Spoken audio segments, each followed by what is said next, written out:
ಮೋದಿ ಸರ್ಕಾರಕ್ಕೆ 1 ವರ್ಷ ಆಯ್ತಂತೆ. ನಾನೇನು ಹೇಳಿ ಅಲ್ಲ ಹೇಗೆ ನಡೀತಾ ಇದೆ ಮೋದಿ ಅವರಿದ್ದಾರಲ್ಲ, ಅವರು ಪ್ರಚಾರದಿಂದ ಬದುಕಿರೋದು ಗೊತ್ತಾಯ್ತಲ್ಲ.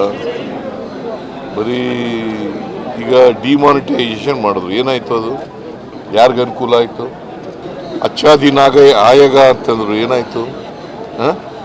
ಏನಾಯ್ತು? ಪ್ರತಿ ವರ್ಷ 2 ಕೋಟಿ ಉದ್ಯೋಗ ಕೊಡ್ತೀವಿ ಅಂತಂದ್ರೆ ಏನಾಯ್ತು?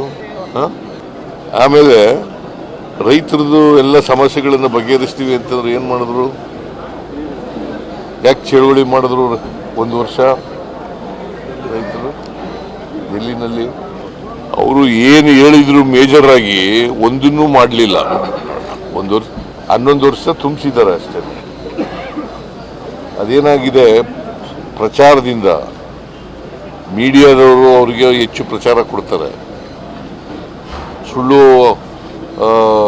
ವಿಚಾರಗಳನ್ನು ಹೇಳ್ತಾರೆ. ಈಗ ನಾವು ಗ್ಯಾರಂಟಿ ಯೋಜನೆಗಳನ್ನು ಘೋಷಣೆ ಮಾಡಿದಾಗ ಮಾಡೋಕ್ಕಾಗಲ್ಲ, ರಾಜ್ಯ ಸರ್ಕಾರಗಳು ದಿವಾಳಿ ಆಗ್ತವೆ ಅಂತಂದರು.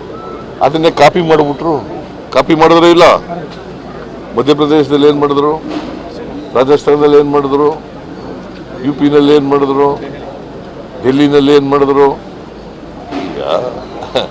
ಆಮೇಲೆ ಗುಜರಾತ್ನ ಚೀಫ್ ಮಿನಿಸ್ಟರ್ ಇರುವಾಗ ಡೆವಲ್ಯೂಷನ್ ಆಫ್ ಟ್ಯಾಕ್ಸಸ್ನಲ್ಲಿ 50% ಬರಬೇಕು ಅಂತ ಹೇಳಿದ್ರು. ಇವರೇ ಪ್ರೈಮ್ ಮಿನಿಸ್ಟರ್ ಆದರೂ ಏನು ಮಾಡಿದ್ರು? ಮಾಡಲಿಲ್ಲ. ಏನೂ ನೀವು ಅದನ್ನೆಲ್ಲ ಹೇಳೋದೇ ಇಲ್ಲ. ನಿರ್ಮಲಾ ಸೀತಾರಾಮನ್ 5300 ಕೋಟಿ ಕೊಡ್ತೀವಿ ಅಂತ ಹೇಳಿದ್ರು, ಕೊಟ್ರ? 15ನೇ ಹಣಕಾಸಿನ ಆಯೋಗದವರು 11495 ಕೋಟಿ ಕೊಡಬೇಕಾಗಿತ್ತು ಅಂತ ಹೇಳಿದ್ರು, ಶಿಫಾರಸು ಮಾಡಿದ್ರು, ಕೊಟ್ರ? ಇವೆಲ್ಲ ಮೇಜರ್ ಅಲ್ವಾ? ಕರ್ನಾಟಕಕ್ಕೆ ಅನ್ಯಾಯ ಆಗ್ತಾ ಇದೆ. ಬಿಜೆಪಿಯವರು ಇದನ್ನೆಲ್ಲ ಕೇಳಿ ಅಂತಂದ್ರೆ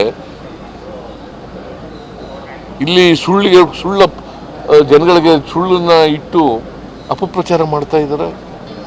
ನೀವು ಎಷ್ಟು ಮಾರ್ಕ್ಸ್ ಕೊಡ್ತೀರಾ ಸರ್ ಆ ಗೌರ್ಮೆಂಟ್ಗೆ? ಯಾರಿಗೆ? ಮೋದಿ ಗೌರ್ಮೆಂಟ್ಗೆ 0.